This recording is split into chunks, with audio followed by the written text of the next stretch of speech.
En el capítulo número 3.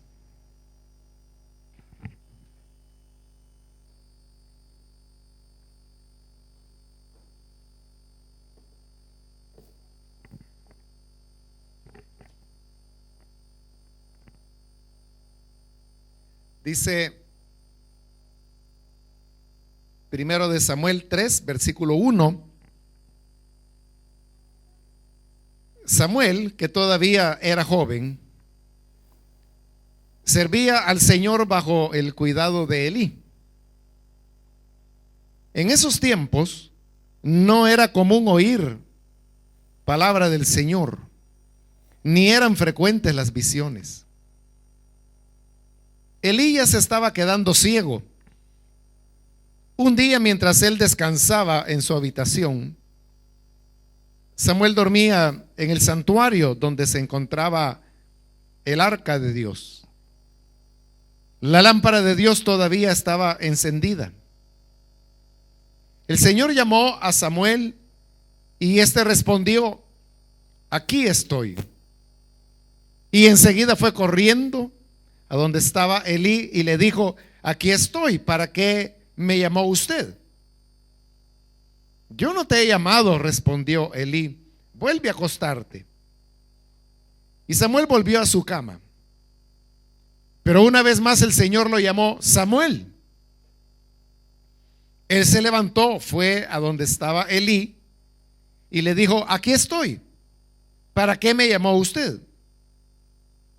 Hijo mío, respondió Elí, yo no te he llamado, vuelve a acostarte. Samuel todavía no conocía al Señor, ni su palabra se le había revelado. Por tercera vez llamó el Señor a Samuel. Él se levantó y fue a donde estaba Elí. Aquí estoy, le dijo. ¿Para qué me llamó usted? Entonces Elí se dio cuenta de que el Señor estaba llamando al muchacho. Ve y acuéstate, le dijo Elí. Si alguien vuelve a llamarte, dile: habla, Señor, porque tu siervo escucha. Así que Samuel se fue y se acostó en su cama.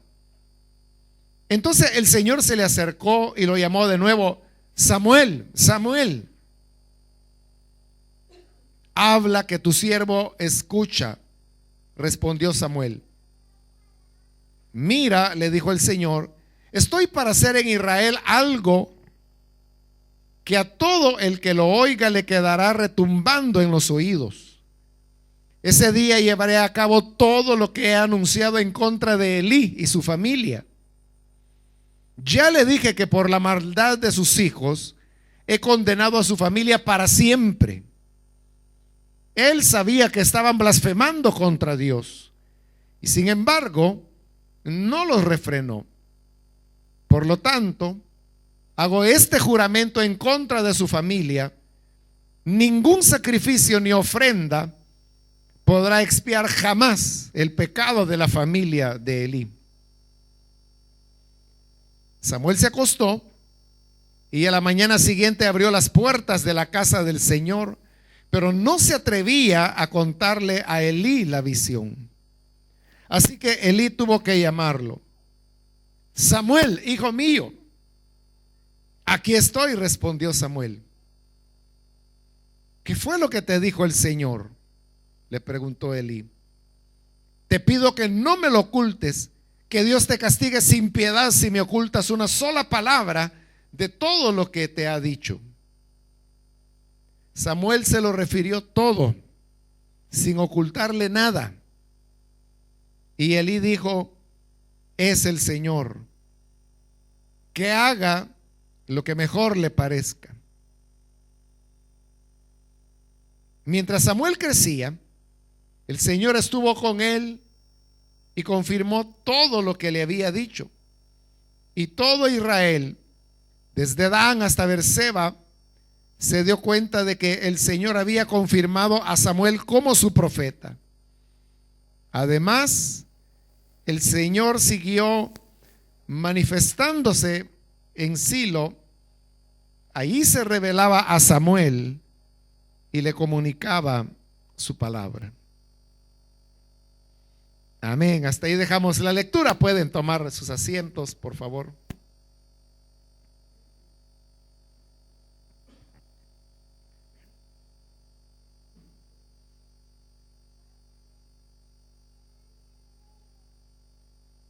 Vimos, hermanos, en el capítulo anterior la manera como Samuel vivió un proceso de formación que finalmente le llevó a convertirse en lo que fue un gran hombre de Dios.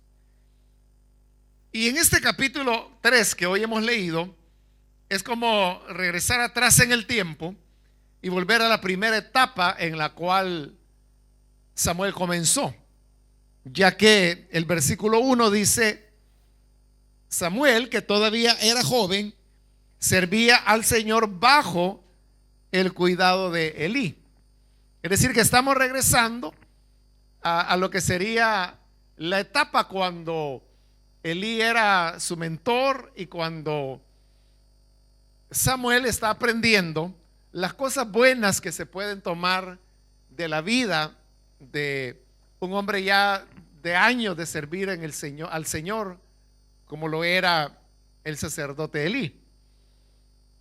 Entonces, lo que aquí se nos narra es como un ejemplo de ese proceso que Samuel atravesó y que, como dije, comienza con la etapa en que hay una dependencia de Elí, que es lo que acá se nos está diciendo. Ahora, en este mismo versículo 1 se nos dice que en esos tiempos no era común oír la palabra del Señor, ni eran frecuentes las visiones. Es decir, que lo que en otro tiempo había sido la manera normal y natural como Dios se manifestaba y se comunicaba con su pueblo, ahora esto ha dejado de ser. La palabra de Dios ya no se escucha con frecuencia, no era común. Y lo otro es que también no había visiones con frecuencia. Entonces había un alejamiento o un rompimiento, podríamos decir, de la relación y la comunión que Dios tenía con su pueblo. Y esto hacía que el pueblo hubiese perdido la conciencia de un Dios cercano, de un Dios que les hablaba, un Dios que en cada momento de la vida estaba dispuesto a indicarles cuál era el siguiente paso que debían dar. Es decir, que era una época de bastante sequía espiritual.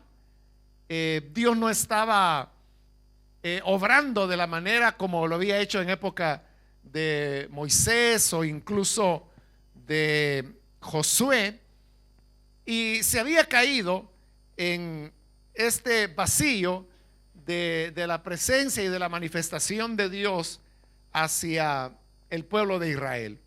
Ahí es donde Samuel es levantado y comienza ese proceso en el cual él está aprendiendo de Elí la manera como poder relacionarse con el Señor.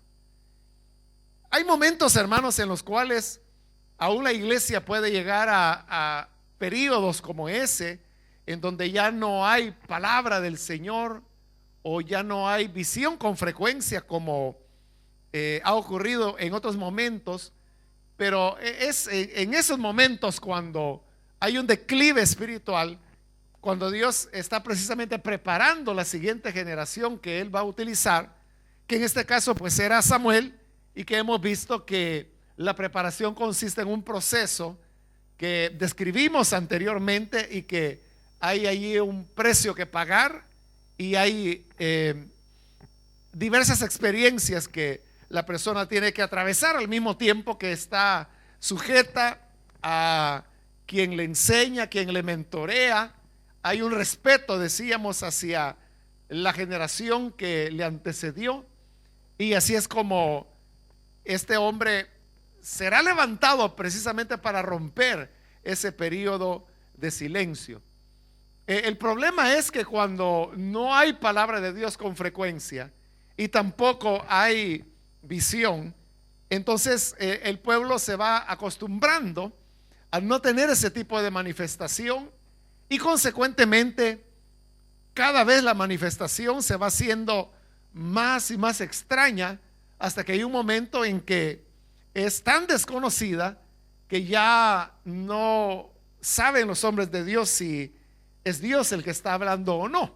Eso exactamente es lo que le ocurre acá a Samuel, porque en 3 ocasiones Dios le habla y Samuel no sabe que es Dios el que le está hablando, sino que piensa que es Elí, el sacerdote, el que lo está llamando, y por eso es que las 3 veces él va para decirle en qué le puedo servir, por qué me llamó usted.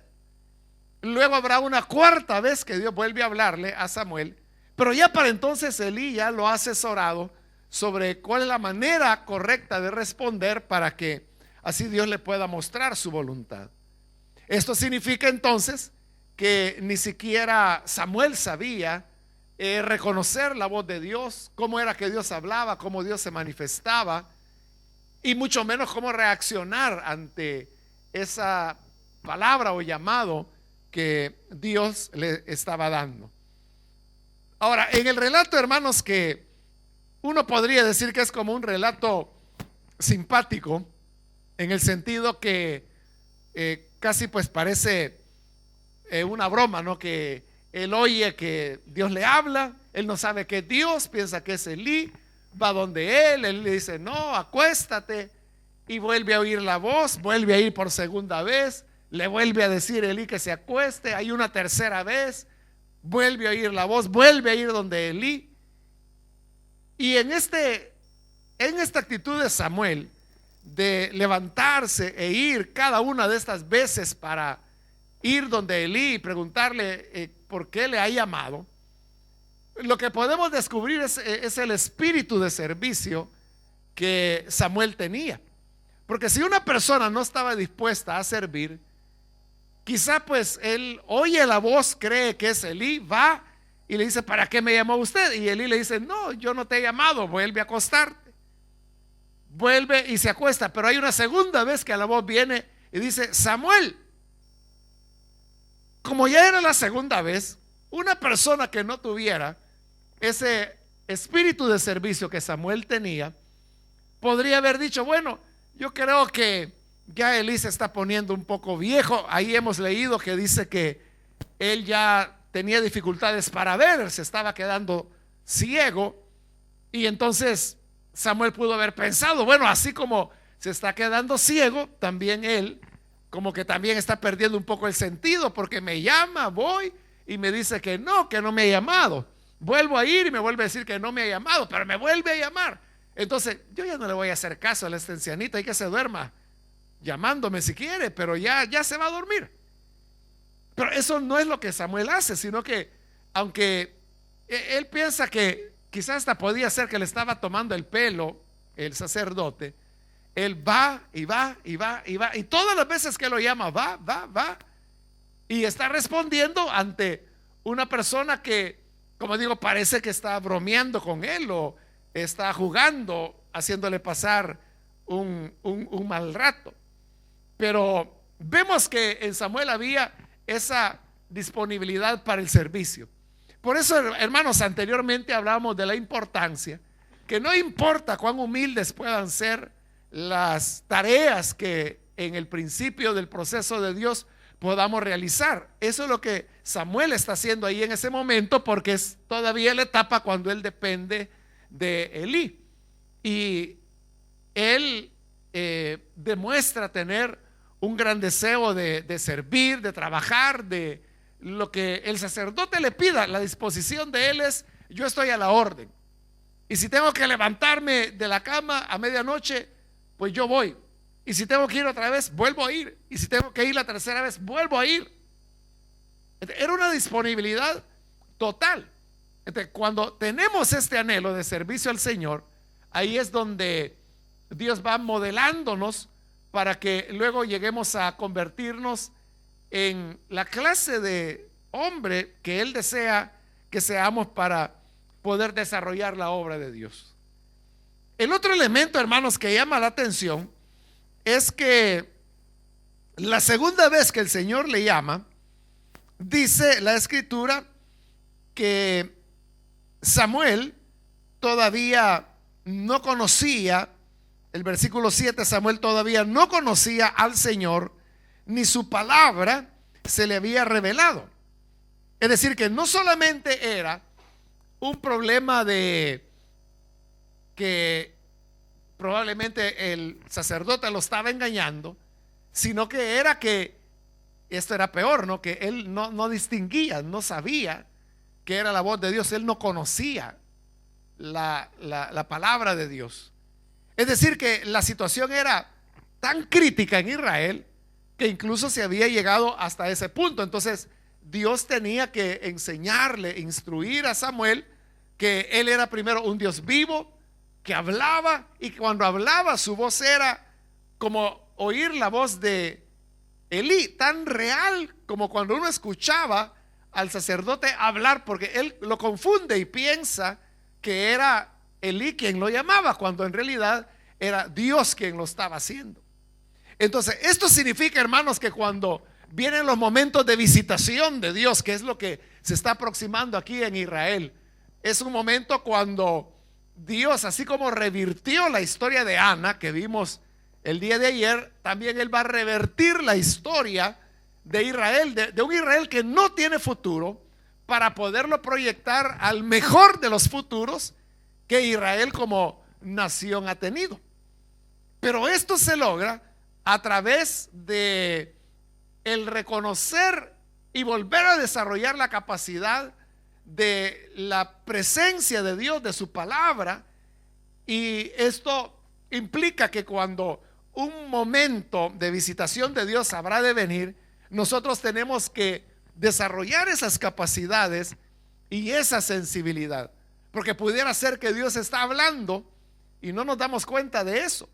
Pudiera ser que Dios está queriéndonos decir algo y quizá, hermanos, no está siendo a través de la manera que nosotros esperamos que sea.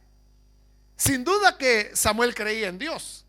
Sin duda que Samuel sabía que Dios hablaba. Pero esa era una cosa. El punto es que cuando Dios le habla, él no sabe, no reconoce que es Dios quien le está hablando. Entonces él tenía una expectativa, sabía que Dios hablaba, pero él tenía su propia idea de cómo era cuando Dios habla. Pero esa era su idea. Cuando Dios de verdad habla, resulta que hablaba de una manera diferente, tan natural, que él lo confunde con la voz de el mismo sacerdote.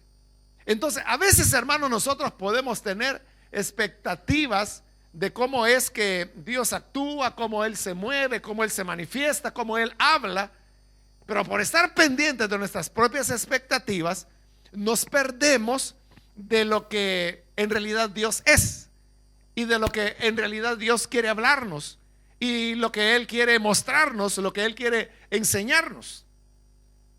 Por esa razón, hermanos, nosotros, y ahí viene la importancia de aquellos que conocieron los caminos por los cuales Dios actúa en el pasado, como era el caso de Elí, que ya hemos dicho que hoy él estaba, como ahí lo dice el pasaje, quedándose ciego, y no solamente de la vista, sino que espiritualmente era una ceguera progresiva en la que él había venido cayendo.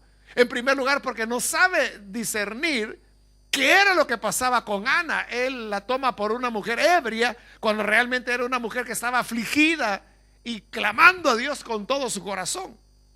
Pero luego también vemos que Elí entrega el desempeño del sacerdocio en sus hijos, lo cual no necesariamente era malo, porque el sumo sacerdocio era algo que era hereditario, pero lo que no era usual era que hubiera dos sumos sacerdotes, porque los dos hijos de Elí eran los que estaban en funciones sacerdotales.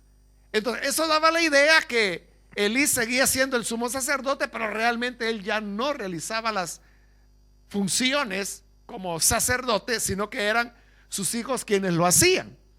Entonces Elí escuchaba, porque así se los dijo en el capítulo anterior, toda la mala fama que sus hijos tenían del pueblo, porque menospreciaban las ofrendas del Señor. Cuando se menospreciaban las ofrendas del Señor, según el libro de Levítico, lo que Dios prescribía era la pena de muerte, porque las ofrendas, los sacrificios, era lo más sagrado que había, y ellos lo estaban profanando. También en Levítico se nos dice cómo era la ofrenda o el sacrificio por el pecado.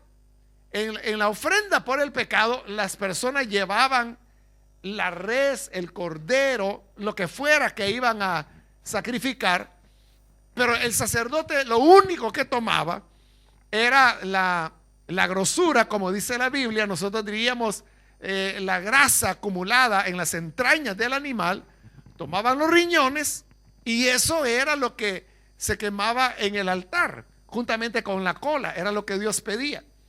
Entonces era la grasa, los riñones, la cola, la que se quemaba, pero como era grasa, entonces esto se quemaba con facilidad. Pero también usted sabe que la grasa es la que desprende el olor característico de la carne cuando está siendo asada.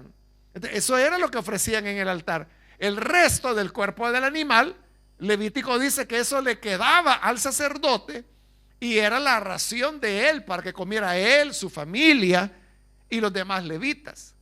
Pero en el caso de los hijos de Eli, ellos habían cambiado el orden de las cosas, porque antes de ofrecer el sacrificio querían que se les diera la carne que a ellos les correspondía. Entonces llegaba el asistente y les decía: dame la carne para el sacerdote. Y si la persona le decía: mira, hagamos como Dios dijo, como dice la ley, quema la grasa primero, y habiendo quemada la grasa puedes tomar la carne, porque esa es para el sacerdote. Entonces el asistente le decía: mira, si no me la das, la voy a tomar por la fuerza. Te voy a meter un buen golpe y te voy a quitar la carne y se la voy a llevar al sacerdote. De esa manera dice que ellos despreciaban las ofrendas que llevaban delante del Señor. Y como dije, también de acuerdo a Levítico, esa era una falta que se castigaba con la pena de muerte. Pero ¿qué es lo que Elí hace cuando oye que sus hijos están actuando de esta manera? Lo que hace simplemente es que habla con ellos y les dice: hijos, estas cosas que oigo no están bien. No está bien la mala fama que hago. Pero eso es todo. O sea, no hay una sanción, no hay algo como decir: bueno, yo realmente les había delegado a ustedes porque estoy viejo, pero prefiero así un poco ciego y con dificultades, pero mejor yo me voy a encargar del sacrificio y ustedes ahí quédense en la casa, les voy a mandar la carne, el pan, el vino para que puedan comer, pero ya no estén más acá profanando. O sea, eso era lo mínimo que él podría haber hecho, aunque la palabra de Dios lo que pedía era la pena de muerte. Entonces lo que vemos en Elí es que hay una complacencia, es decir, él está siendo demasiado, excesivamente flexible con sus hijos. Y vea de que ese es todo el reproche que Dios tiene para Elí, porque aquí se lo va a decir a Samuel.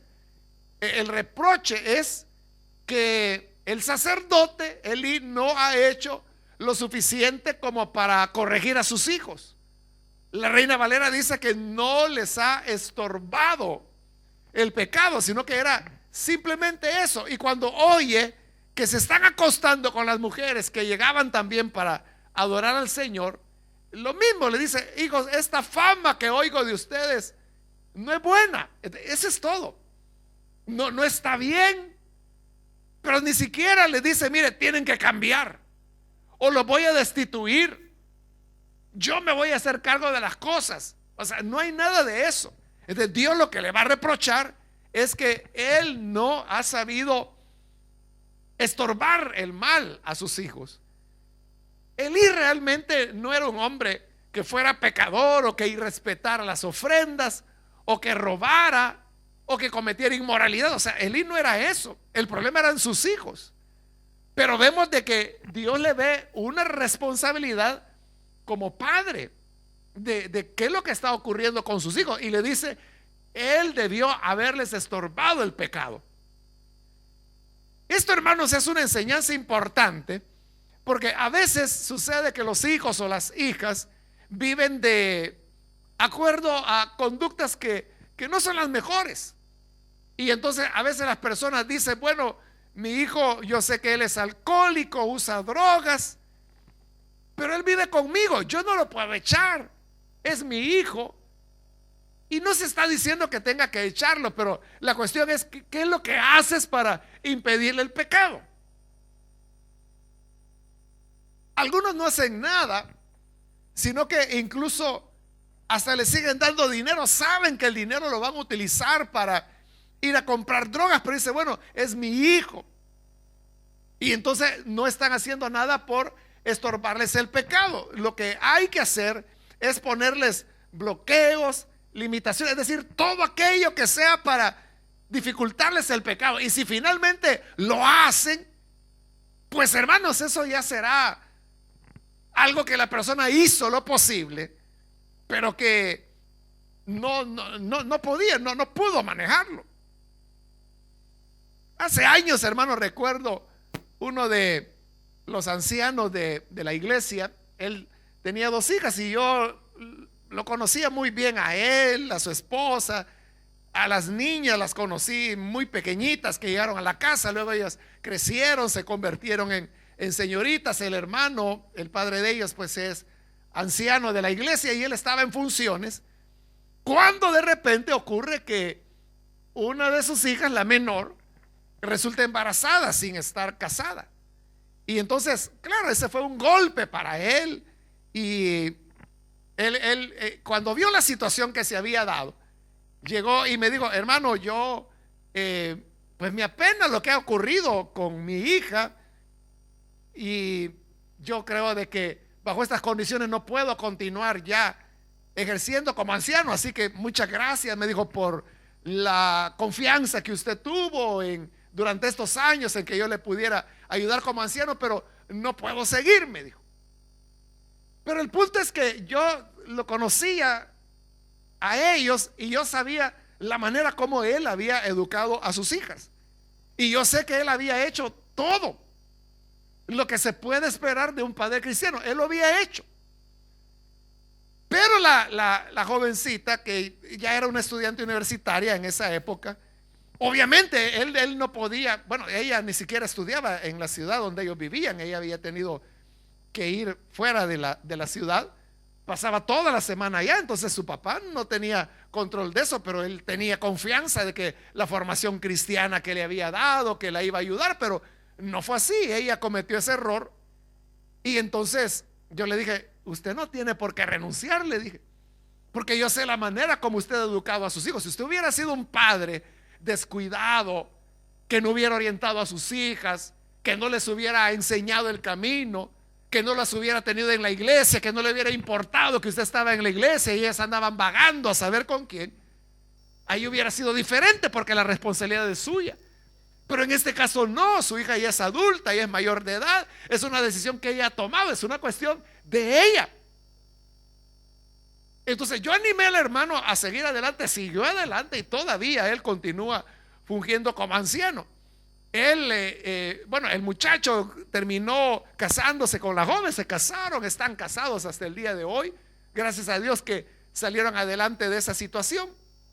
Pero ese no era el caso de Elías, porque Elías era alguien que no, de Elí, perdón, que no estorbaba el pecado que sus hijos cometían. Entonces uno lo que debe hacer, hermanos, es impedir, bloquearles, hacer todo aquello que las personas están utilizando para el mal. Hoy con el tema de las redes sociales, los teléfonos inteligentes, usted no sabe con quién sus hijos están platicando, no sabe qué es lo que están viendo, qué es lo que están consumiendo. Pero entonces las personas vienen y dicen, es que es por las tareas, y no hacen tareas y solo jugando pasan.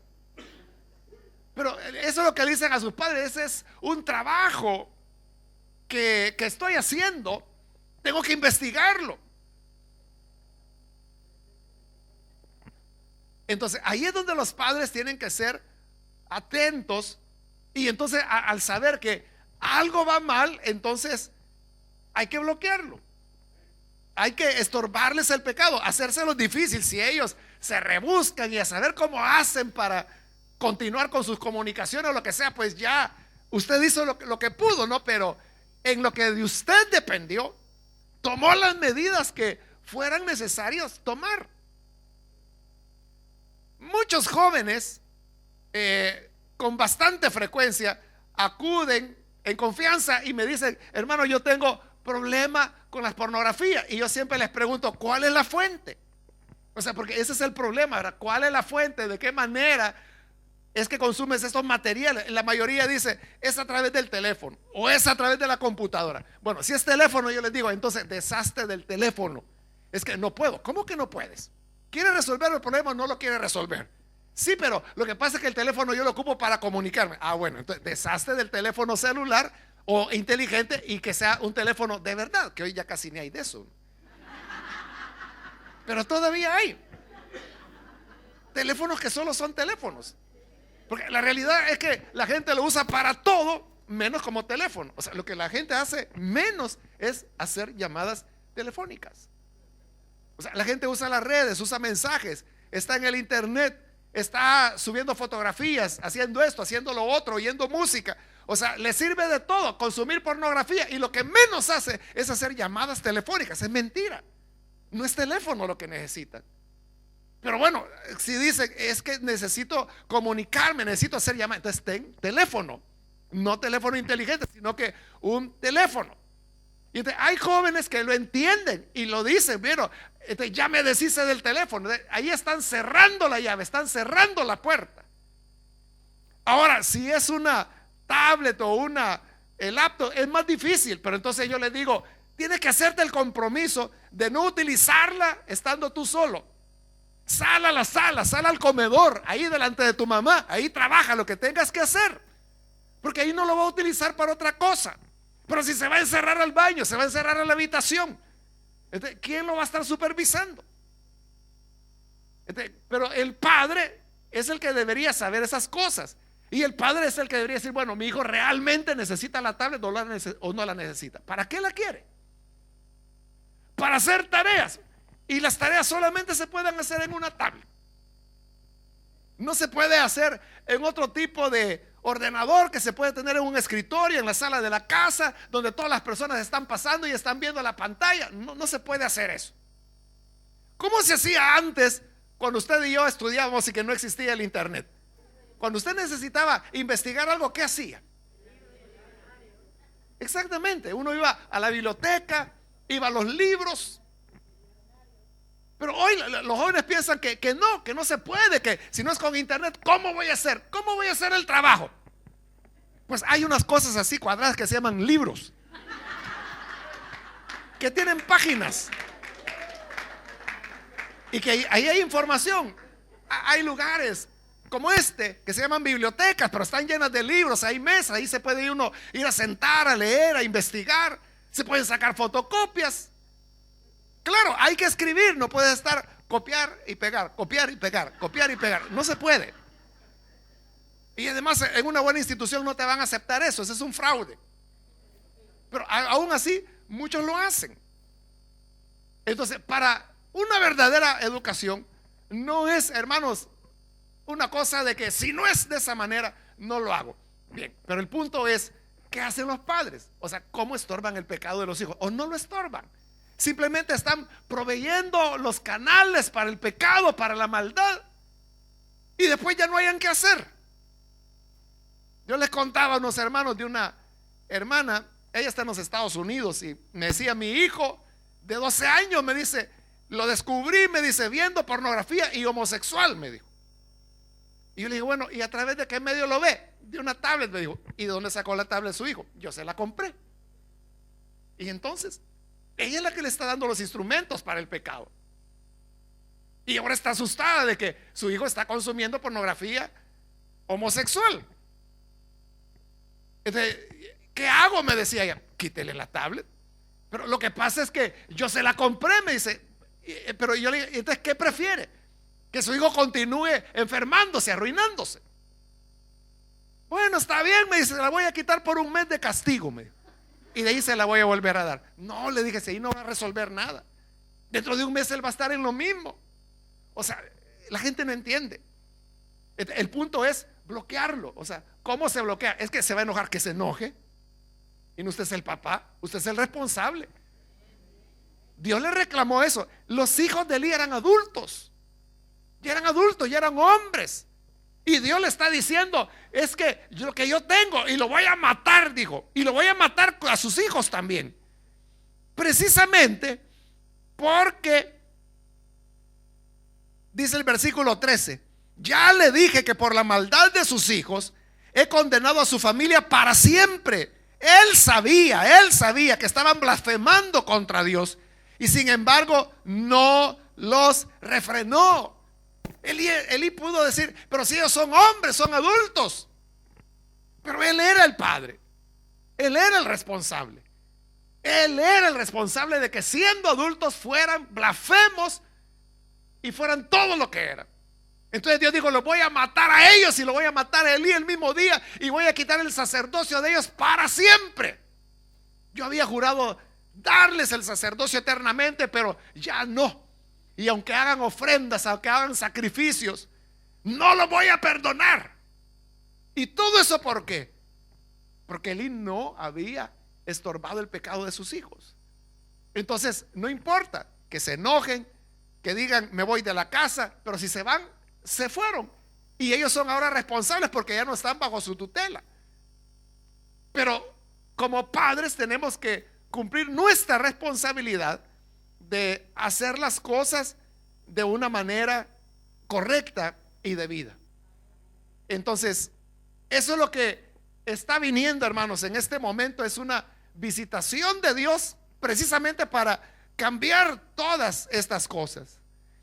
Ahora, en el versículo 8 vemos que, bueno, Dios ha estado llamándole a Samuel. Samuel piensa que es Elí. Elí le dice que no, que se vaya a acostar. Pero en el versículo 8 dice, por tercera vez llamó el Señor a Samuel. Él se levantó y fue a donde estaba Elí. Aquí estoy, le dice, por tercera vez. ¿Para qué me llamó usted? Entonces Elí, como él sí sabía, se dio cuenta de que el Señor estaba llamando al muchacho. O sea, Elí se dio cuenta que era Dios. Samuel no lo sabía. Para Samuel era el ancianito y que lo estaba engañando y que quizás se le olvidaba. Pero él decía, no vaya a ser que necesite algo, y volvía a ir. Pero entonces, ahora que Elí se da cuenta que era el Señor, ahí está ocurriendo algo importante. Y es, hermanos, que se está dando un desplazamiento de la autoridad de Dios. Porque ¿a quién era a quien Dios le hablaba? Sí, pero antes era a Elí, era el sacerdote, el sumo sacerdote. Por eso es que allá cuando Anás, cuando el Señor Jesús está siendo juzgado, él dice, conviene que uno muera y no todo el pueblo. El Evangelio de Juan dice que eso, lo que dijo, era como una profecía, ¿no? O sea, fue una gran verdad que dijo.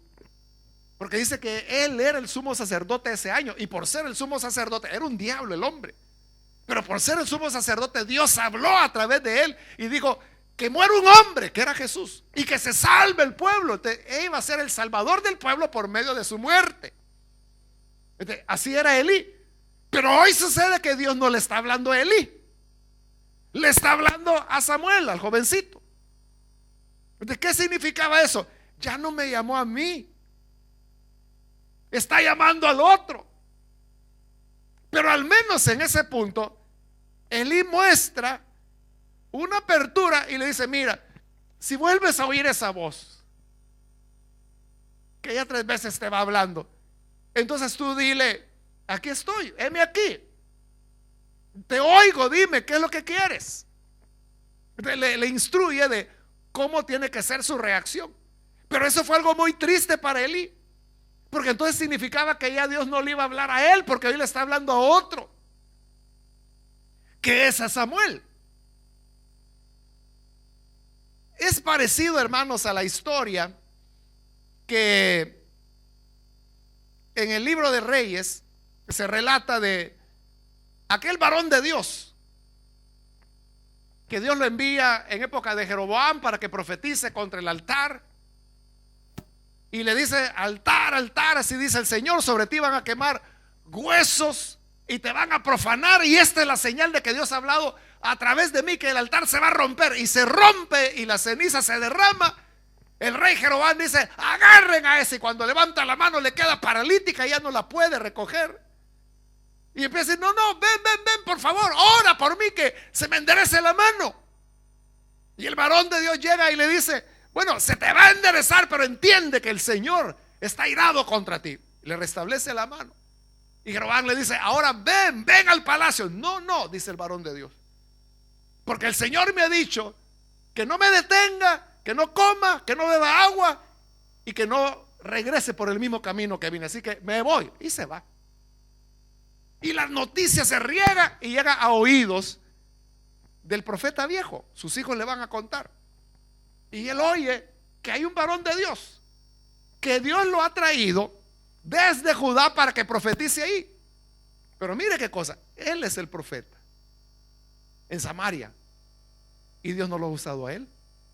Le habló a alguien del extranjero, de Judea, para que desde allá venga y haga esa palabra y esos milagros y esas señales.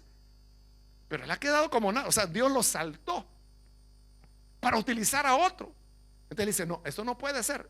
Y sale detrás del varón de Dios y llega hasta donde está él. Y dice: ¿eres tú el varón de Dios que vino de Judea? Sí, yo soy, le dice. Entonces ven conmigo a mi casa, ven a comer, ven a beber. Y el varón de Dios le dice: no, Dios me ha dicho que no tengo que comer ni beber acá. Ah, no, le digo: no tengas pena, es que yo soy profeta también como tú. Y el Señor me habló y me dijo que hay cambio de órdenes, que te lleve a mi casa a comer. Y le cree el varón de Dios y se va con él. Y almorzando está, cuando ahí sí de verdad Dios utiliza al profeta viejo. Y entonces le dice: así dice el Señor, por cuanto no obedeciste mi palabra, yo voy contra ti. Terminaron de comer, el varón de Dios se va y en el camino va cuando un león sale, lo mata, pero no lo come, sino que solo lo mata y lo deja ahí. Entonces llega la noticia: mataron al varón de Dios. Entonces va el profeta viejo, lo recoge, el león está ahí, el león ni se mueve. Recoge el cuerpo y lo entierra. Pero ¿qué pasó con este profeta viejo? Que él no quería que le arrebataran el protagonismo. Quería siempre, ya Dios lo había desechado. Pero él es astuto y le dice a sus hijos: miren, cuando me muera, ahí me entierran con este varón de Dios, porque así voy a estar protegido. Y así es. Así es. Años después, cuando Jehú es levantado como rey, él viene arrasando con todos los paganos, destapando las tumbas de todos los falsos profetas, quema los huesos sobre el altar, tal como el varón de Dios lo había dicho. Y cuando llega a la tumba del varón de Dios, pregunta: ¿y ahí quién está enterrado? Ahí está el varón de Dios, el que profetizó lo que usted está haciendo ahora. Ah, entonces no lo toque. Ahí estaba el profeta viejo también. Se salvó de que le quemaron los huesos. Él no quería perder el protagonismo, pero Elí sí lo cede. O sea, él sabe que Dios ya no le va a hablar, le está hablando ya a otro. ¿Qué hacemos nosotros, hermanos, cuando sabemos o nos enteramos que hoy la obra de Dios y la visitación de Dios ya no está con nosotros, está con otra persona o con otro hombre de Dios? Algunos se ponen celosos y lo que hace: mire, hermano, lo vamos a enviar de misionero allá por Sudán del Sur, y lo mandan, se deshacen de él, lo mandan por allá sin boleto de regreso y le cortan la ayuda. Hay que se muera por allá, porque tienen temor. Pero nunca hay que tener temor. Hay que permitir que las personas puedan desarrollarse. O el día que digan: mire, fíjese que todos nos vamos, hermanos, nos vamos a otra iglesia porque allá está cayendo el fuego, en cambio aquí lo que cae es el sueño. ¿Qué hacemos? ¿Comenzamos a denigrar, a hacer guerra o qué? Lo que queremos es irnos con ellos. No, espéreme, me voy yo también, solo apago las luces de la iglesia y vámonos. Porque eso es lo importante, que la obra de Dios camine. Se está dando el desplazamiento. Y entonces es cuando Dios le habla. Viene la cuarta vez y le dice: Samuel, Samuel. Y entonces ya Samuel ya sabe. Y dice: heme aquí, dime, ¿qué quieres decirme? Y es cuando Dios comienza a decirle. Terrible lo que le dice en el versículo 11: estoy por hacer en Israel algo que todo el que lo oiga le quedará retumbando en los oídos.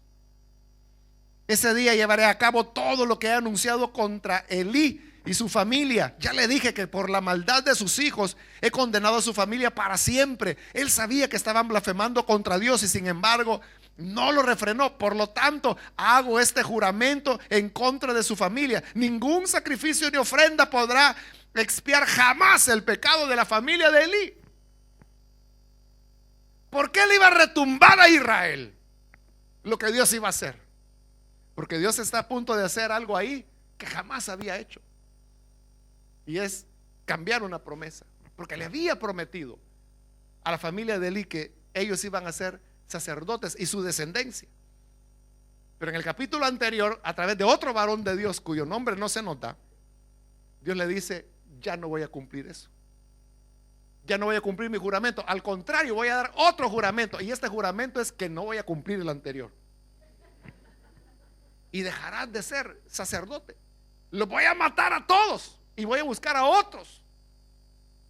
Fue un periodo, hermanos, que algunos estudiosos de la Biblia calculan en 50 años que no hubo descendiente de Aarón en el sumo sacerdocio, sino que fue la época de Sadoc, de Abiatar, que no eran descendientes directos de Aarón, hasta que después, medio siglo después, la dinastía aarónica es restituida. Entonces, por eso es que él iba a retumbar. O sea, ¿cómo es eso? Que Dios prometió algo y ahora dice: no, ya no lo voy a hacer.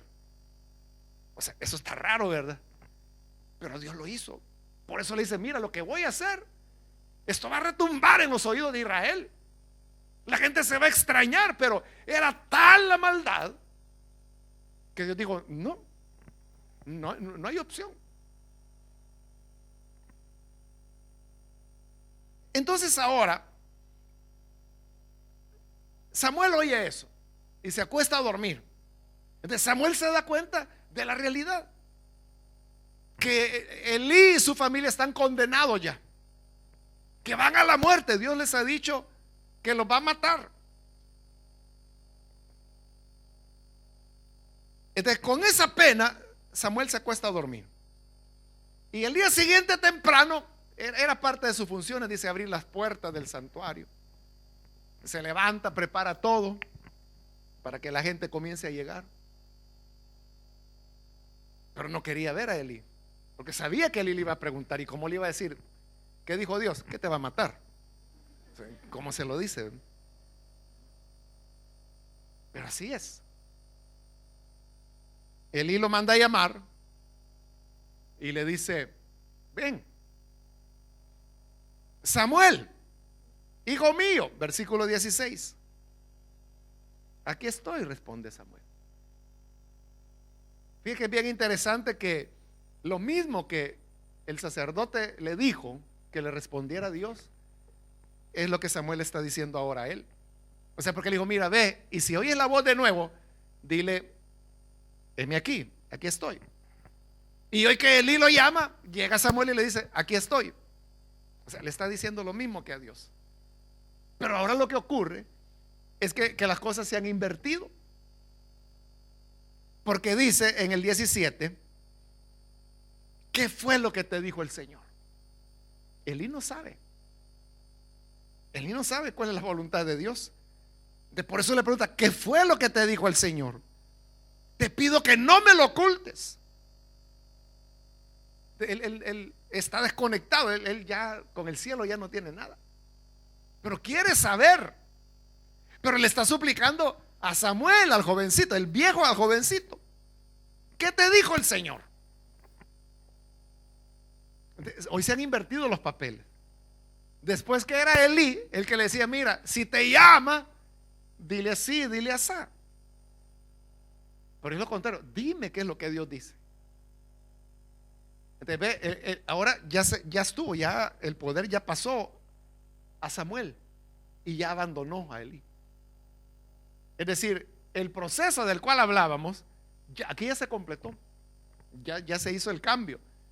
Elí y sus hijos están ya desechados, por decirlo de esa manera, y Samuel es ahora la persona a quien Dios le está hablando. Y entonces, como el sacerdote le dice, no me ocultes nada, sino que el Señor te lo pague a ti. Entonces Samuel dice, bueno, Dios dice que te va a matar, que va a matar a tus hijos, y en el mismo día lo va a hacer, porque han blasfemado, porque tú no los has corregido. Eso es lo que Dios tiene contra ti, que tú sabes que ellos han blasfemado y no hiciste nada para corregir las cosas.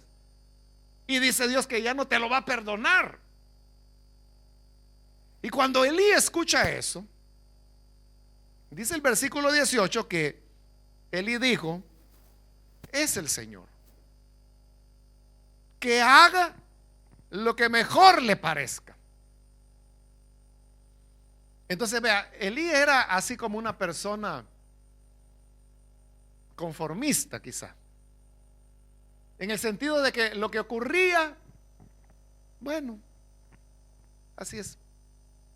O sea, sus hijos eran malos, hijos, no sean tan malos. Que se acostaban con las mujeres, hijos, esta fama no es bueno, no es bueno que siendo ustedes mis hijos, siendo los sacerdotes, se oiga esto de ustedes. Y ahora que Dios dice a través de Samuel, te va a matar. Es el Señor entonces, que haga lo que a él le parezca. Y no hace nada. O sea, Dios te va a matar. Bueno, entonces si Dios así lo decidió, que me mate. O sea, pero no hay un esfuerzo, no hay. Es igual. O sea, Jonás fue a Nínive y le dijo, de aquí a 40 días Nínive será destruida. Pero los ninivitas no dijeron, bueno, entonces que se haga lo que a él le parece. Llevemos la cuenta a ver cuándo va a ser el último día.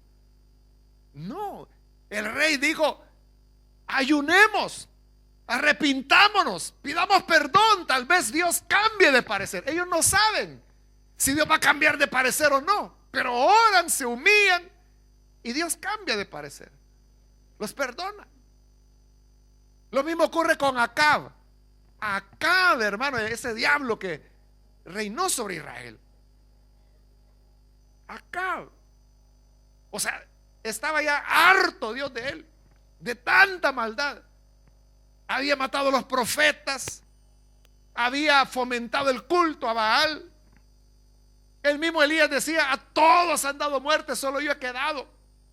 Los pocos sobrevivientes estaban escondidos en cuevas. Y sobre eso el colmo es la viña de Nabot, que lo acusan falsamente, lo matan para él quedarse con el viñedo. Tomando posesión del viñedo está cuando llega el profeta. Y entonces le dice, así dice el Señor, se acabó.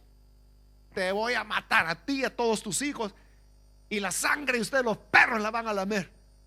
Y cuando Acab oye eso, se le rompe el corazón y comienza a llorar. Acab, que decía que Elías era su enemigo, pero se rompe y se quebranta y empieza a llorar y a llorar y a llorar. Entonces Dios le dice al profeta, mira, Acab está arrepentido, está llorando. Voy a decirle que siempre lo voy a matar. Lo único que a él, su cuerpo no lo van a comer los perros. Es el alivio. De regresa el profeta y dice el Señor que te va a matar, y a tu descendencia también. A tu descendencia los perros van a lamer la sangre de ellos, pero el tuyo no. Tu cuerpo enterito va a entrar al sepulcro. Y se va. Entonces, hubo todavía un gesto de Dios hacia Acab. ¿Cómo no lo iba a tener hacia Elí? Pero ¿cuál fue la diferencia? Elí no buscó esa misericordia de Dios, sino que dijo, nos va a matar. Bueno, que haga lo que le parezca. Parece muy piadoso, ¿verdad? Pero eso lo llevó a la ruina. Y así fue. No hizo nada. En el mismo día los matan. Entonces, nunca nosotros, hermanos, debemos dar las cosas por terminadas o perdidas sino que siempre hay oportunidad con Dios. Yo le digo que si Judas hubiera buscado el arrepentimiento, Dios hubiera podido hacer algo con él.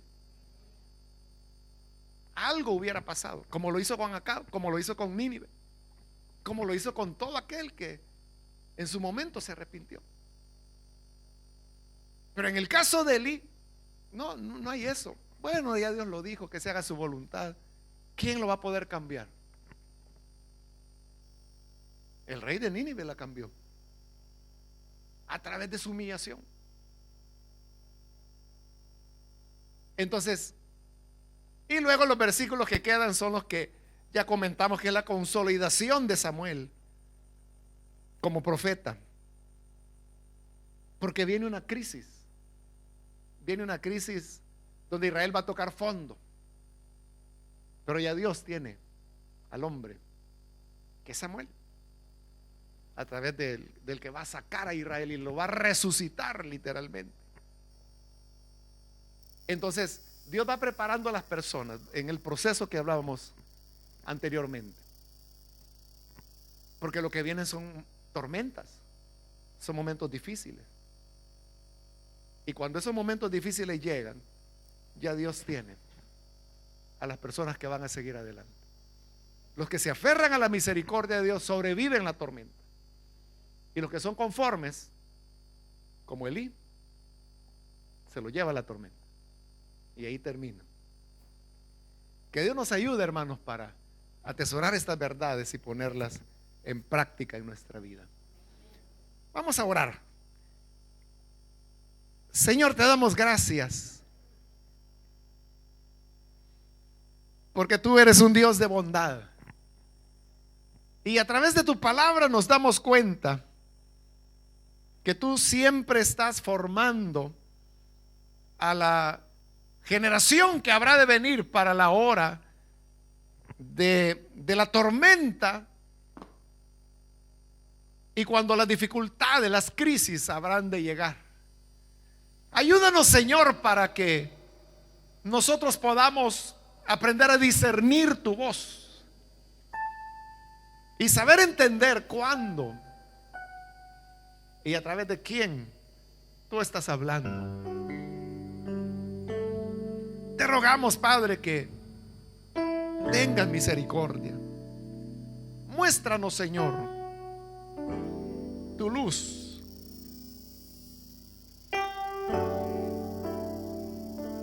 Otros quedaron atrás, se resignaron a vivir lejos de ti, no procuraron el arrepentimiento y tú los desechaste después de muchas oportunidades.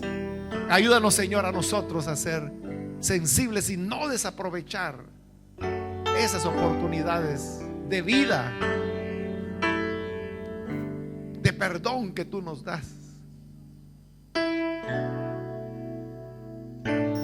Permítenos, Señor, reconocer cuando hay otras personas que tú has levantado, que tu gracia, Señor, tu bondad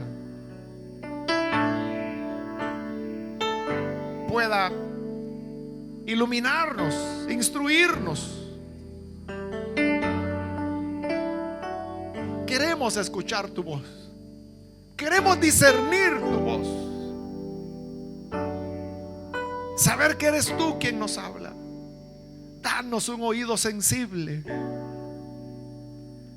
danos un corazón sensible, porque queremos oír tu voz, Señor,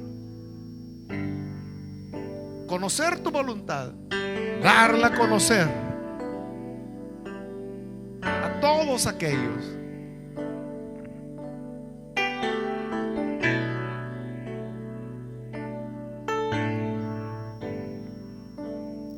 que necesitan tu guía, necesitan tu luz. Bendice, Señor, a cada hermano y hermana aquí presente. Enséñanos